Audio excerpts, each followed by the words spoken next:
একটা বাস্ট হয়নি, প্রশাসন তুলল।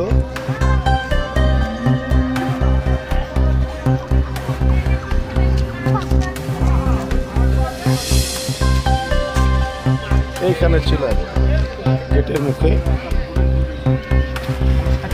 আর একটা এখানে আছে, এখানে বাস্ট হয়ে গেছে। এই অবস্থা।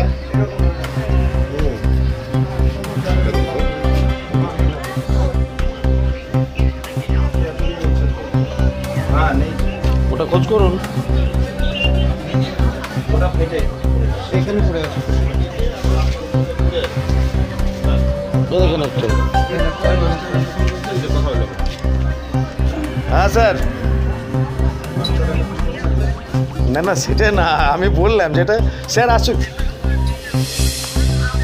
না না বললাম স্যার আসুক, তাই বললাম, আপনার কথা বললাম স্যার আসুক, দিয়ে তুললো তো ওইগুলা।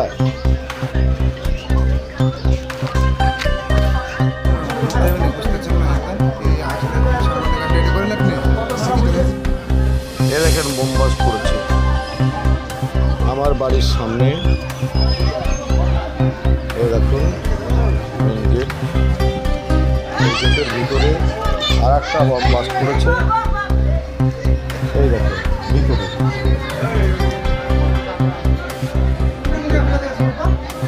এই দেখুন ব্যাস বাড়ির ভিতরে মেন গেট, সাটা মেন গেট। কি অবস্থা! একটা বামফ্রন্টের এবং কংগ্রেসের যৌথ ভোটের বিরুদ্ধে টিএমসিরা গুন্ডা বাহিনী চক্রান্ত করে, আমি জাতীয় কংগ্রেস দলের অঞ্চল সভাপতি ধরমপুর, ভয় বা আতঙ্ক ধরানোর জন্যে এটা রাত্রে করেছে এবং মারার চেষ্টা করেছিল। তারা আমাকে না পেয়ে এভাবে বম মেরে চলে গেছে। আমি প্রশাসনের দৃষ্টি আকর্ষণ করছি।